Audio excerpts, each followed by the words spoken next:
Hey everyone, this is Shepard, here with a little playthrough of the Monster Hunter 4 Ultimate demo.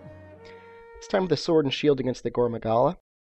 Really a big fan of all the changes with Sword and Shield now. I think if you're to compare Monster Hunter Freedom Unite Sword and Shield to Monster Hunter 4 Ultimate's Sword and Shield, it's basically a completely different weapon, only because of how easy it is to combo, how mobile it is compared to the old one, etc., etc.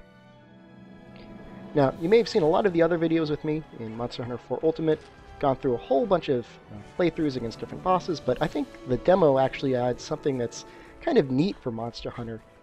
You could almost use it as like a competition model because everybody has the exact same items, the exact same setup, the exact same felines, or palicos I guess they're called now, etc., etc.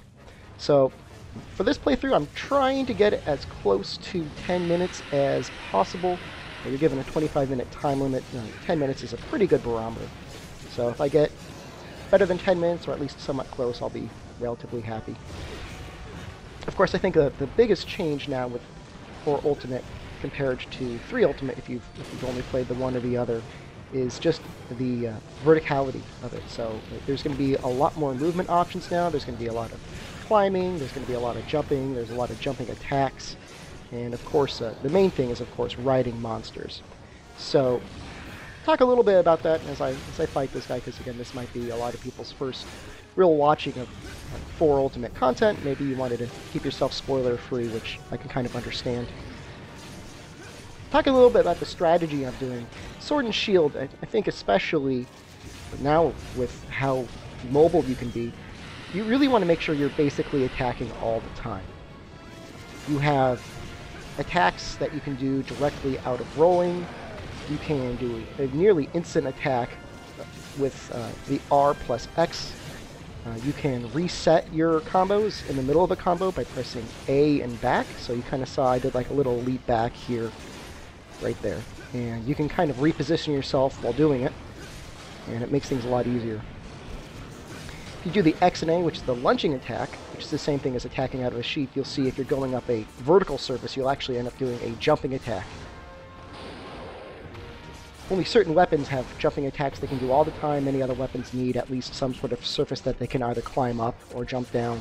Sword and Shield is one of them that you do need to have some sort of vertical surface to help you out. And so my main strategy really is, when at all possible, if he's incapacitated, tripped, or just presents the opportunity, I'm going for the face. Otherwise, I'm going for either the back legs or pretty much either the legs. As long as it's not the body or the wings, you're doing a reasonable amount of damage.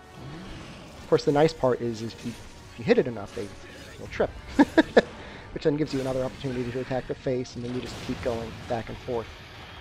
Main reason, as you can see there, why you want to try and stay towards the back legs is it's a really safe place. I mean, there's really no severely damaging attacks he can do to you. He has this one really quick kind of lunge forward attack that he'll do back there that will pretty much always get you unless you can really just be lucky with your positioning. Otherwise, you're pretty much at his mercy. A little note about riding. I guess I'll talk about it a little bit. If he's not doing anything, there's really no reason not just to mash away.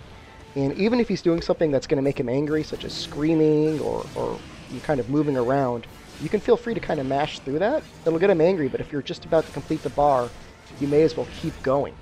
So don't stop just because there's a little bit of red. If you do it too much, though, you will get knocked off. But if you're like maybe 3, 4, 5 hits away, just keep mashing through that. You'll improve your times a bit. So far, so good. You know, I mean, this is kind of the strategy I've been really hoping to use against him, in that, you know, I'm going to be, staying towards the back legs, tripping, then going for the face again. There's going to be another phase probably coming up relatively soon where he's going to go into kind of his, I don't know what you're going to call it, awakened rage mode. It's kind of like Zinogre in that, you know, he's got to be angry first, except he just doesn't have to charge up unlike Zinogre. His horns will pop out, and then I'll kind of go over how that phase works.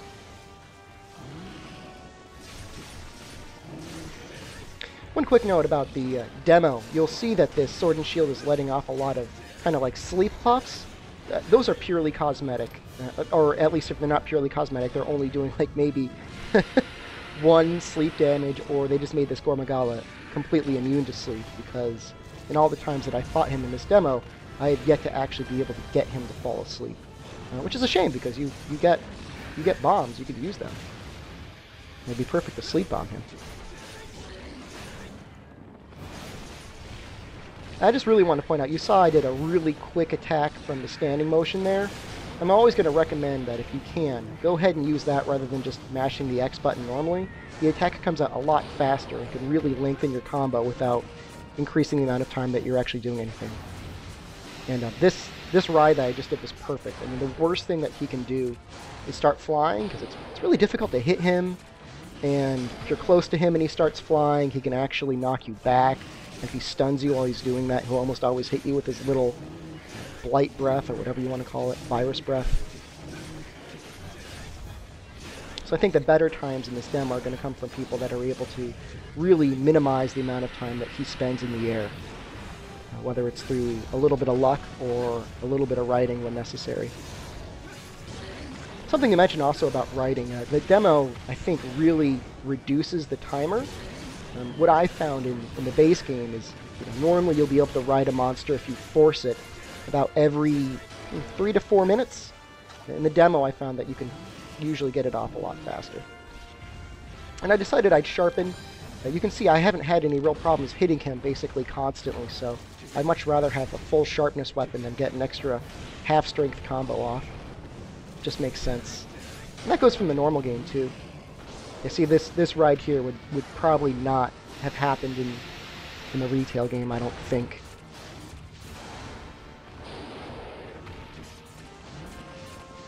And there's certain skills that can change your riding ability. I don't know the exact specifics. I think it causes the gauge to increase a little bit slower. Maybe have the stabs go a little bit faster to filling up the gauge, and maybe also change your stamina. I don't know if it changes the timer and how often you can actually ride. I wouldn't be surprised if maybe the expert version did that. That being said, especially in a multiplayer game, riding, while effective, can be a little bit disheartening for your teammates, because you're just kind of sitting there doing your own little mini-game while they watch you. So, I don't recommend doing it a ton. Oh, what? That timing! Timing is real. Okay, so this form is interesting. I mean, of course, this is Enrage attack. He's got a lot more damaging attacks in this. Everything basically goes around his head and directly in front of his head, so you have to be very careful, even more so in his normal form. The main challenge, though, is that the only way to knock him out of it, or the easiest way to knock him out of it, is you have to hit his head. So you see there, I had done enough damage while he was paralyzed to probably cause that to trigger, but I needed to do one actual attack when he was susceptible to flinching to actually completely knock him out of it. So it's going to be one of those things where you're going to have to get pretty adept at his timing to kind of really figure out when the best possible moment would be to try and hit the face to knock him out. But you know, whether it's a shock trap, pitfall trap, paralysis shots, or, I mean, I don't think the normal game gives you paralysis knives, but if they gave them to you, whatever it takes to get a good combo off and then one last hit to the head is normally enough. So we're more or less on track. I'd say maybe be able to do it in the next minute and 30-odd seconds. Certainly having him limping is encouraging. Main thing about riding is you have to make sure that you're actually above the monster. So there'll be times where you'll do a jumping attack, and you'll be about the same z-axis as the monster.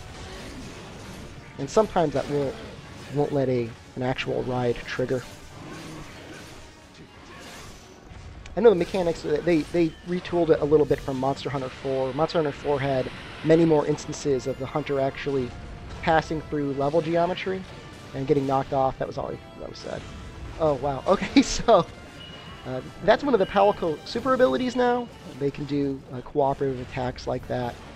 And it actually didn't really help me out all that much, because I was kind of hoping he would jump down and go into that pitfall trap. But seeing as we're going for time, I just have to kind of let that one trap go to waste unless we drop down below again.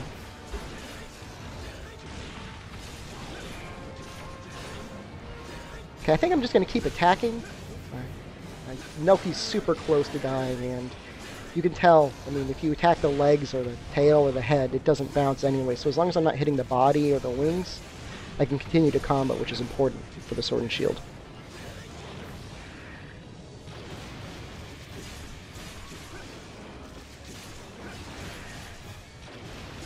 I feel like I've hit him so many times now. Okay, probably one last combo will do it. There we go.